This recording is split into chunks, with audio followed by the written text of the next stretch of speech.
Some bands from the 1960s burned bright, then faded from memory. These are the cult favorites and near misses that fans swear should have been bigger. Here are 10 overlooked bands from the 1960s you completely forgot existed. Number 10, The Music Machine.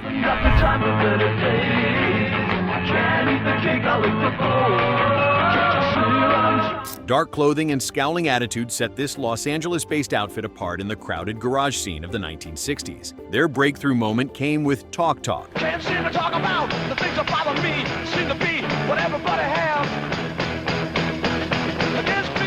A fuzz-drenched one-minute jolt driven by Sean Bonnewell's intense vocals and signature Farfisa organ riffs courtesy of Doug Rhodes. Another standout from their catalog, The People in Me, pushed the limits of psychedelic garage while barely scratching number 66 on the Billboard Hot 100. When you see the people in me, minus you, what will you do? The group's 1966 debut was issued on Original Sound, but despite a bold stage presence and a promising push from local radio, national stardom proved elusive. Producer Brian Ross's raw approach preserved the wild edge, capturing floor-stomping grooves and searing guitar leads in just a handful of takes. This act later gained cult status among crate diggers for their rare original pressings, and the eerie, minimalist image they projected on television shows like Where the Action Is. Their influence lingered in the DNA of punk, but for many who only caught their songs on scratchy late-night radio, the band's legacy became a secret handshake among true believers. Here's the situation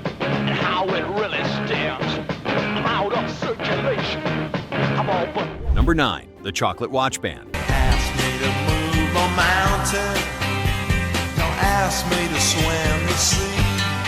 San Jose's turbulent garage rock scene of the late 1960s birthed an outfit whose raw energy set them apart from surf and folk peers. The snarling "Are you gonna be there?" at the Love-In remains a defining track, anchoring a rebellious spirit that pulsed through this group's short but punchy discography.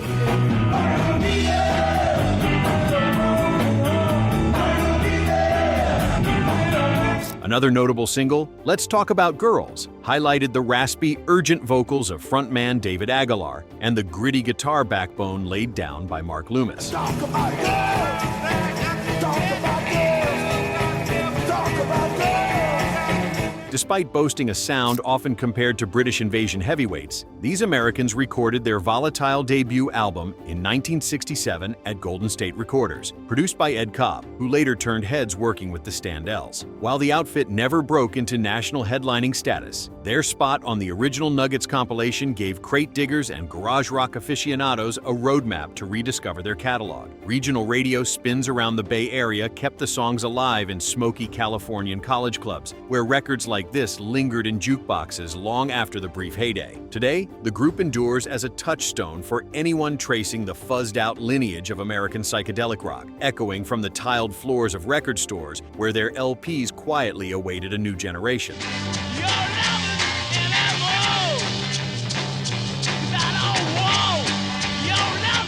Number 8, The Remains.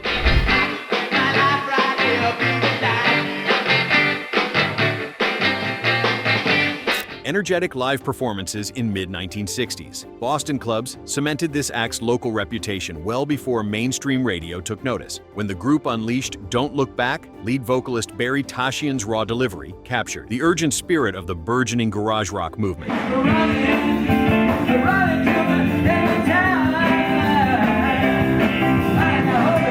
Another essential cut, Why Do I Cry, showcased the biting guitar lines and propulsive rhythm section that made their sound both gritty and infectious.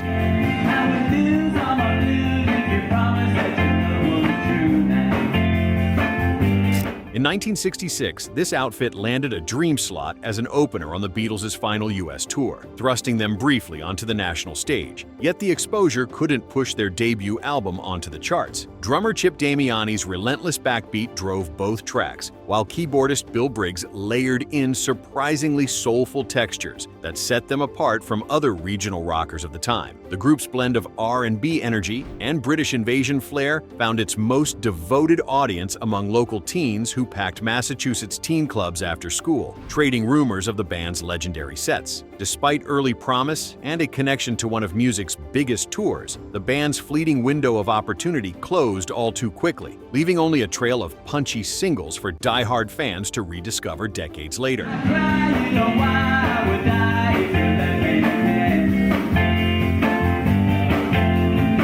Number 7. July.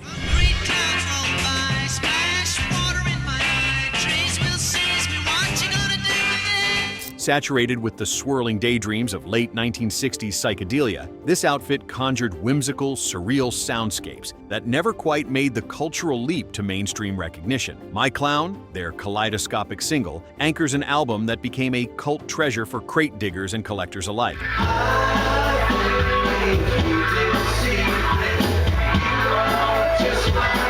The group also unveiled Dandelion Seeds, a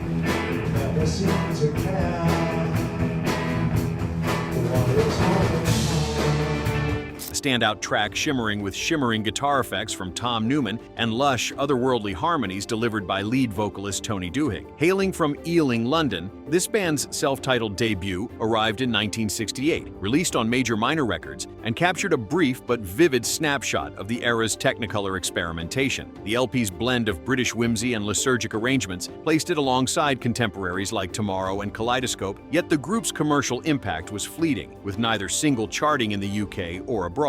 Still, their only album became a grail for later generations of vinyl enthusiasts, often found tucked away in specialty record shops and passed between passionate fans at local psychedelic revival nights. Lyricist and guitarist Tom Newman later produced landmark records, but this brief burst remains a hidden jewel in the fabric of the 1960s London music scene. The sun comes up and says hello to me, hello to me.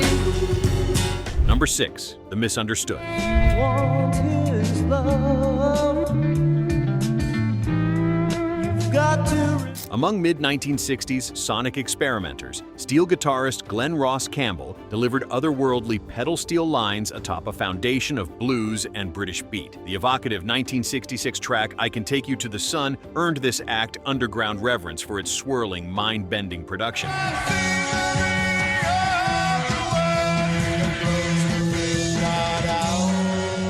Another signature tune, Children of the Sun, expanded their distinctive sound, blending searing guitar textures and cryptic lyrics. Want his love.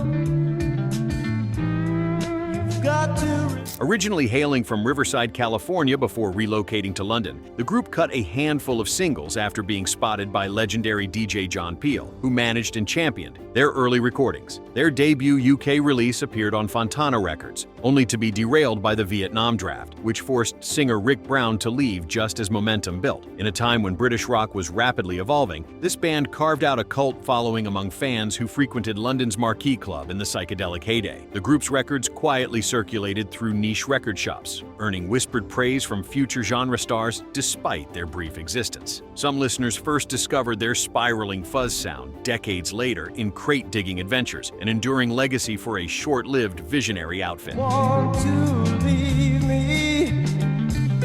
No, you got to resist it. We're halfway through, and the bands from that era are stirring up deep-cut memories. Which of these underrated acts did you champion, or discover years later through a crate dig or playlist? Got a cult favorite we missed that should have been bigger? Drop it in the comments. We'd love to hear the names that never left your rotation. Number 5. The United States of America. Now listen, baby, and try to understand that tying you is fine and whipping you is. Experimentation defined this act's only studio album, released on Columbia in 1968, a year when psychedelic rock clashed with the counterculture. With Joseph Byrd steering the group's sonic direction, electronics replaced standard guitar lines, yielding a distinctly futuristic sound on tracks like The American Metaphysical Circus.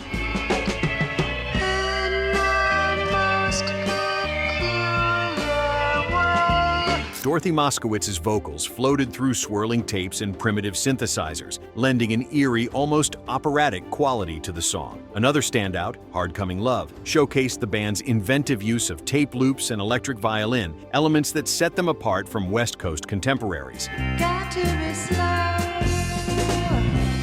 simple to talk about love. The group's deliberate avoidance of guitars made their debut both bold and alien, confounding mainstream listeners but sparking buzz among music students and adventurous FM DJs. Hailing from Los Angeles, this outfit quickly became a staple in underground clubs where attendees soaked in experimental light shows and avant-garde sets. While their LP failed to find commercial traction, peaking only briefly on Billboard's lower ranks, the album's cult reputation grew in later decades. Today, crate diggers and electronic music historians alike cite this release as a forgotten yet pivotal artifact from the late 1960s swirl of invention. Something about you, babe, turning me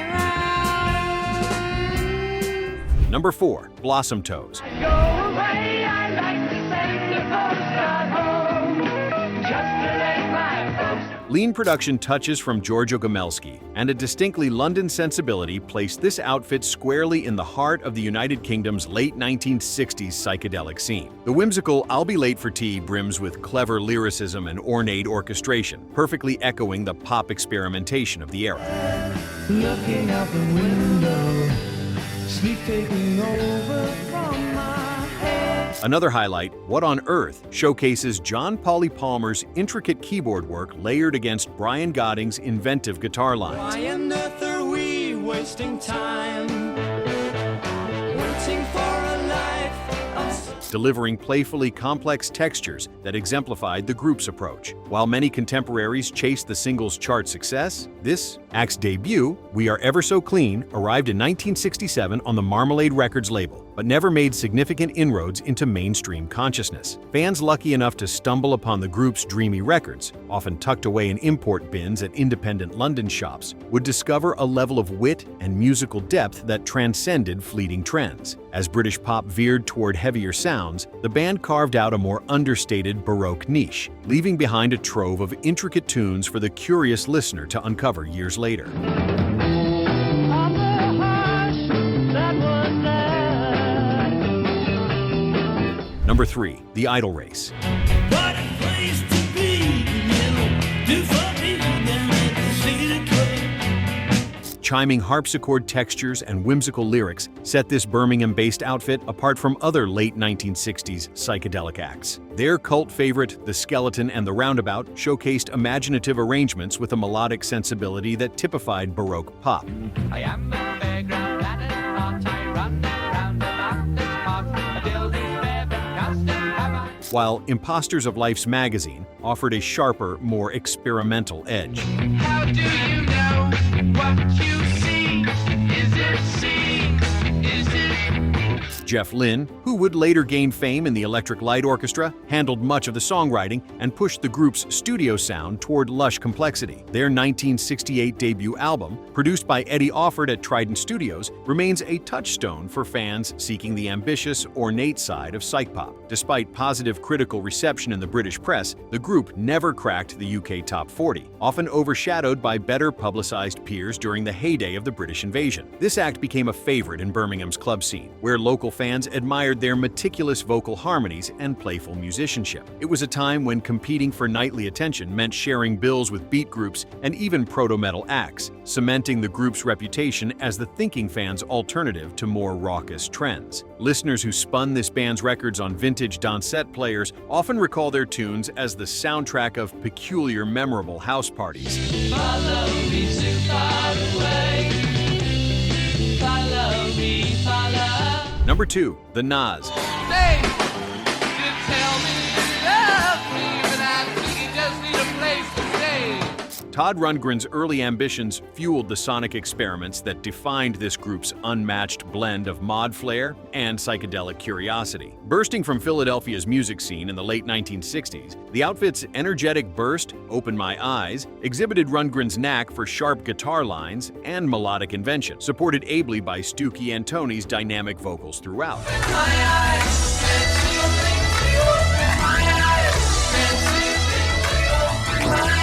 Among their standouts, Hello It's Me later morphed into a solo hit for Rundgren.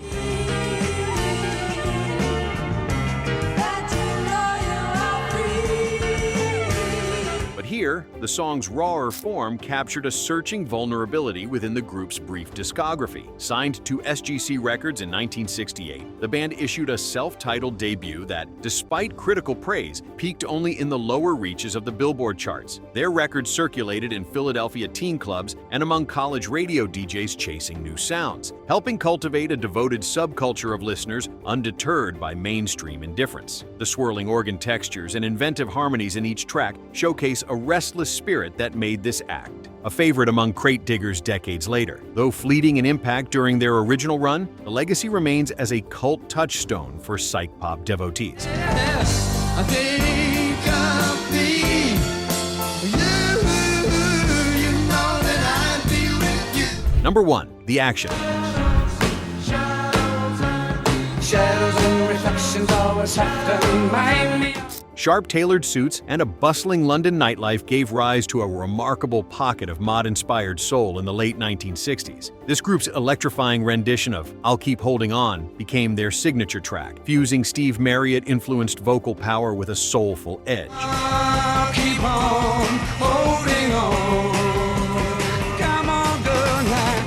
Another standout single, Baby You've Got It, showcased the refined harmonies cultivated in collaboration with producer George Martin. Yes, the same legendary figure behind the Beatles' most celebrated works. Now that I found you, I know my search is through. 'Cause baby, Despite a polished sound and energetic live sets, the act never climbed into the upper reaches of the UK charts, with their records instead gaining a loyal following among underground mod scenes and soul aficionados. Lead vocalist Reg King's urgent delivery and Alan Bam King's swirling guitar textures transformed every performance into an unforgettable moment. Their debut for Parlophone in 1965 established a blueprint beloved by collectors and crate diggers decades later. Vinyl copies of their early releases remained sought-after grails at independent London record stalls. Years on, whispers of their seamless blend of Motown influence and British beat continue to circulate among deep-cut enthusiasts, confirming their place as true cult legends.